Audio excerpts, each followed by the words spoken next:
If you think relationships are difficult, I understand. So many of us, people with insecure attachment, feel so. But what if I told you that by changing one thing that is totally in your control, you can shift things around and enjoy a healthy relationship with a man who showers you with attention and love consistently without drama and emotional ups and downs? Stay with me because I will reveal how you can implement mindfulness specifically in relationships for people with insecure attachment and stop feeling so powerless. Do you find yourself repeating the same exact patterns from a relationship to a relationship? If you're like a lot of women I work with, you probably don't have difficulty attracting men. The beginnings of these relationships are usually amazing. He's attentive and unbelievably invested, while you're enjoying yourself with a small dose of disbelief. You just wonder when this will go south, just like your other relationships did. Just when you start falling in love with him, he slows down his pursuit, you become anxious and start preparing for the talk about where this relationship is going.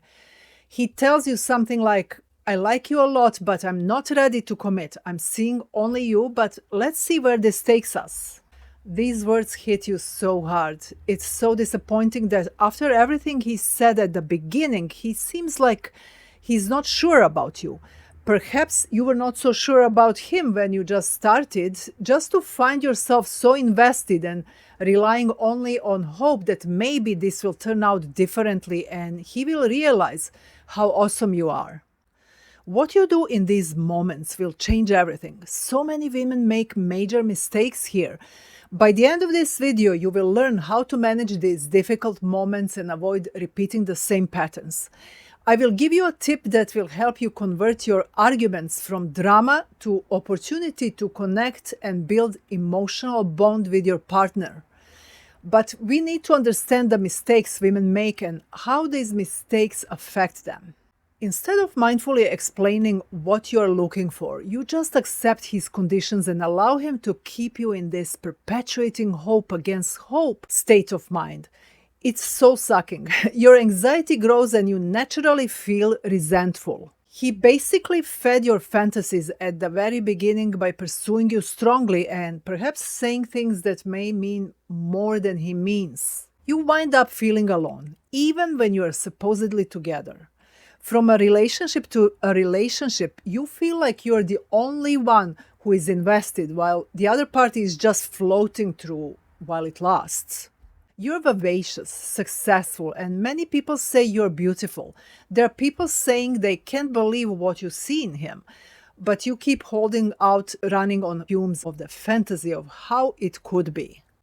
Let's get real for a moment. I'm not talking to him here. I'm here with you and I want to inspire you to take responsibility for your love life. You're not a little girl anymore. Continuing to chase a fantasy, hoping love will just happen, is like expecting to win a marathon without ever hitting the pavement for a run. It's a harsh truth, but here it is. Continuing mindless relationship based on your fantasy will diminish your capacity to have a healthy relationship. Add to that daily overwhelm with other life stressors and unresolved attachment trauma. Many of us are just trying to download happiness on outdated emotional hardware. But guess what? You can make small tweaks that can help you start nurturing your nervous system and change your relationships. By the end of this video, I will reveal 3 most powerful mindfulness tips for relationships that will help you handle your arguments and develop a powerful emotional bond with your partner. Picture this. You're trying to edit a blockbuster movie on an old computer that can't handle more than a basic word processor. Frustrating, isn't it? Much like video editing, nurturing, fulfilling relationships requires more than the bare minimum. It demands a higher level of emotional functioning. If you found love elusive, it's not about luck. It's about upgrading your relational operating system. If you're constantly stressed out and operating on fight, flight, freeze, and other trauma responses, you will struggle in relationships because they are very triggering and it's essential to heal attachment trauma. Have you ever met those women who have it so easy in relationships? It doesn't seem like they're much more attractive or accomplished than the rest of us. What is it that makes it easier for them? What I see is that they don't overthink and they don't feel shame about their needs and desires. They usually know what they want. And it seems that men are attracted to this simplicity. They usually feel emotionally safe with these women because they feel free to be themselves in their company. I want you to know that you too can be one of these annoying women. Let me tell you what shifted for one of my clients and changed her whole love life. Larissa is one of my clients who also felt trapped in the negative cycle of unfulfilling relationships. But when she started applying mindfulness, she started healing her trauma and shame, learned how to communicate from the place of self-love instead of resentment. Things changed for her. Learning how to regulate her emotions and putting them in words created magnetic attraction and emotional connection with men. She's happily married now and enjoying secure and exciting life with her husband. How do you incorporate mindfulness in your dating or relationships? Let's understand that mindfulness is a much broader concept than what we think of it. We usually think of meditating like a Buddhist monk. Yes, meditating in any way can help you be more mindful, but I will tell you more about what it means when I talk about relationships. This means that you focus on your experience in a moment. What are we talking about in terms of relationships? We are talking about your feelings, and boy, this can be painful, and we often avoid feeling our feelings. Opposite of mindfulness is dissociation. It is sort of zoning out. There could be different levels of it. Basically, our thoughts, memories, actions, sense of self, and experiences are all disconnected. We do that because things are too painful and we are overwhelmed. It's like a computer that doesn't have enough capacity to handle too many tasks. We all have our limits. Also, being constantly stressed out and overwhelmed at work add to this dissociation. We also feel shame because we have those difficult feelings, so that's another reason why we dissociate. So there are a couple things you can do about this. I will tell you all about it by the end of this video, so you can be more present, have better ability to connect, and ultimately discern the character of the other party, your potential partner when you are dating. I just want to warn you of one thing. Please don't blame yourself for not being mindful and for dissociating. It helped you survive all these years. Now it's time to expand your experience, and we can help you kind of upgrade your nervous system just like we can upgrade software operating systems. There are things you can do to nurture your nervous system and be more mindful. I will tell you 3 exact most powerful things that you can do by yourself that will help you increase mindfulness in relationships. This will bring healing, better connection with your partner, more emotional intelligence, sharpened intuition. Implications of this are beyond you and your partner. You are investing in the future generations. There are 3 things you need to do to cultivate mindfulness in a relationship. The first one is related to general healing of your attachment trauma. The Secure Love Creator program incorporates this part because if you constantly keep repeating the same patterns, you just simply can't experience different outcomes. As the result of applying Secure Love Creator method healing, my clients learn how to regulate their emotions. When your emotions are unregulated, you wind up dissociated and not present. You make decisions out of fear or sense of scarcity instead based on what you truly want and know that would make you happy.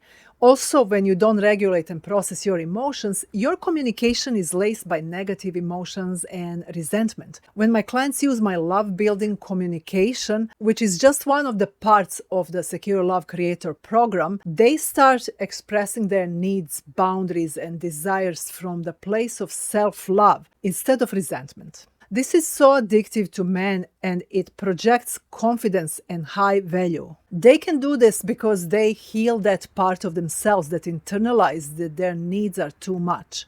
They don't feel shame about their needs and desires. They embrace and honor themselves and what they want. With this clarity, they can start the courting process with much more mindfulness or ability to discern. Their clarity is so refreshing to quality men who are also tired of playing games. So I suggest you figure this part out before you even start dating. That is, learn how to regulate emotions, create alternative meanings about yourself when faced with shame, and honor yourself and your desires and goals. Be clear with what you want and accept that it's not too much. My Queen of Hearts mindset shift helps clients position themselves confidently when dating. I will tell you 3 things that will help you with this at the end of this video. The second way in which you incorporate mindfulness is by slowing down the attachment process, which is essential, especially if you have any kind of insecure attachment. This allows you to learn what it means to be in a healthy relationship, how it feels to be both excited and feeling safe to love fully at the same time. This is not what many of us know because we think of safety as something boring, and excitement is often scary. We learn from our family of origin that love doesn't come just because. We feel like we have to perform. So while women go out and meet people, we help them figure out how they feel, verbalize their feelings, and decide how they want to communicate. I teach them the application of love-building communication. Utilizing love-building communication, you create powerful bonds with quality men while actually repelling the ones who are not right for you. Then you take your time to discern who is aligned with your goals and the ways you want to create a relationship. Just imagine enjoying watching him showing you every day how he can be the right one for you instead of you convincing him that you are worthy of his commitment. This can happen and does happen when you implement mindfulness when dating and in relationships. So instead of rushing into commitment, take your time to learn what works and what doesn't work for you. Finally, here is the third important aspect of mindfulness in relationships. I call it dual empathy. It's a little bit of an advanced skill in my program because it requires you to know how to regulate your emotions, understand yourself, and show compassion for your past unhealthy choices. It can also be that we need to show compassion for the ways in which our nervous system defaults to dissociation and other survival strategies that don't serve us anymore. Now we are adding all this to our partner. While holding space for ourselves and our feelings, we also have the capacity to hold that space for our partner. That's what secure relationships are about. We approach him with respect instead of accusations. It's almost like you're a parent of your inner younger parts and his too.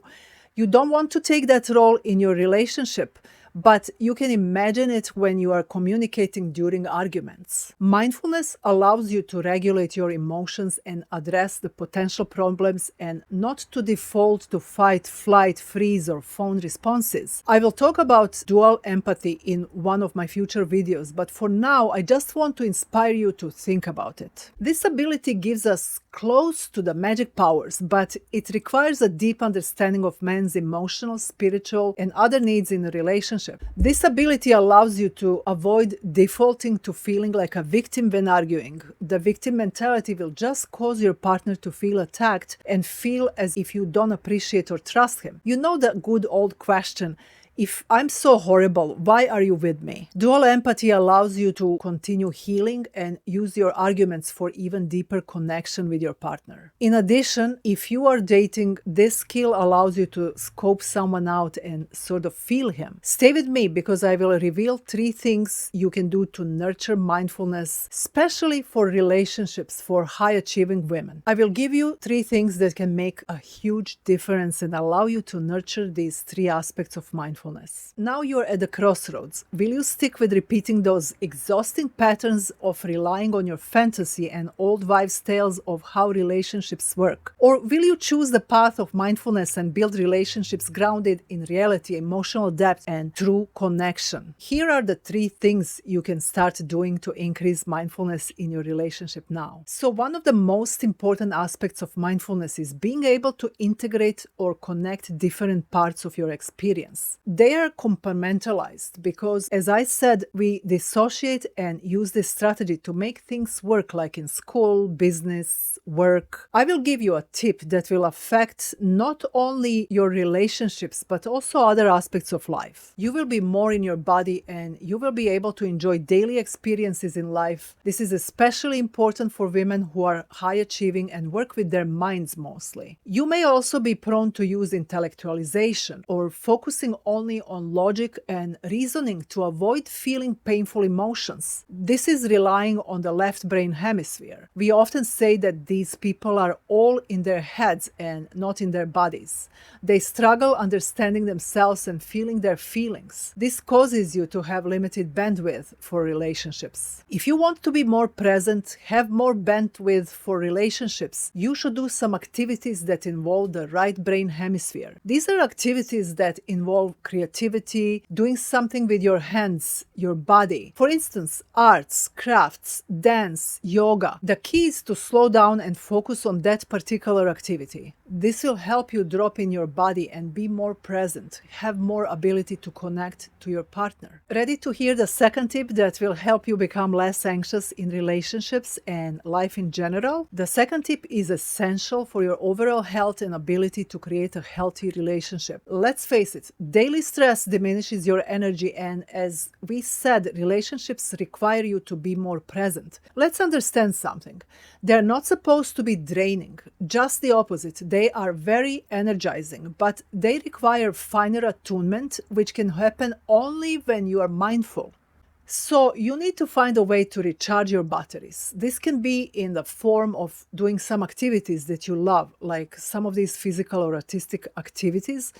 But for this, I especially recommend taking time to just be. Allow yourself to drop your body on a mat, close your eyes, and focus on your breath. You can do some version of this. You can meditate or relax in any other way. This will allow a rest and digest state.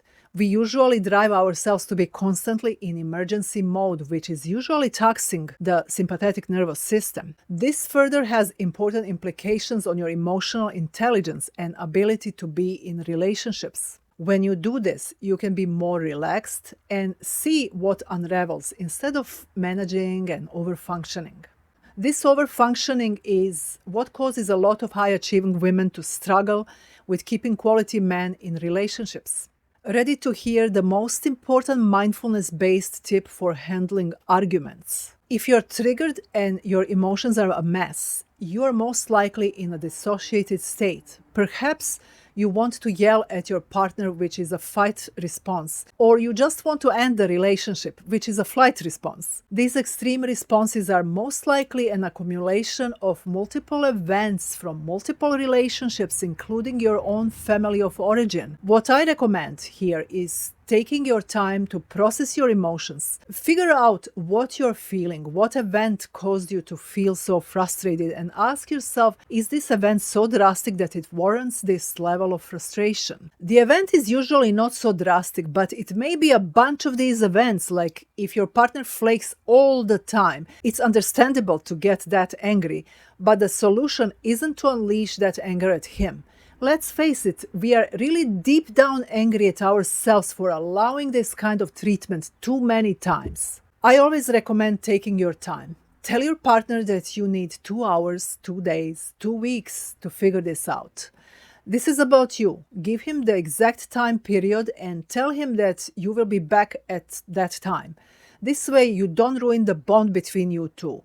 You don't trigger his attachment wounds, but rather show him that you've got yourself and that he is not meeting your standards. Then you can come and communicate your needs and boundaries with him. Remember, it's very powerful when you do this from the place of self-love instead of resentment. If you can do these 3 things, you will be golden. If you're ready to finally upgrade your emotional operating system and experience love that's both real and rewarding, love that is secure and exciting, with a partner that is stoked to take it to the next level with you, without frustration, drama, and repetition of the same unhealthy patterns, it's time to explore a different way. Join me in the Secure Love Creator program, where we dive deep into refining the skills of mindfulness, emotional regulation, and courting strategies specifically designed for you, so you can be one of these women who have it easy. I'm looking for 3 women who are ready to make this step within next 3 weeks. If this is you, you should book a call with me to make sure Secure Love Creator program is right for you.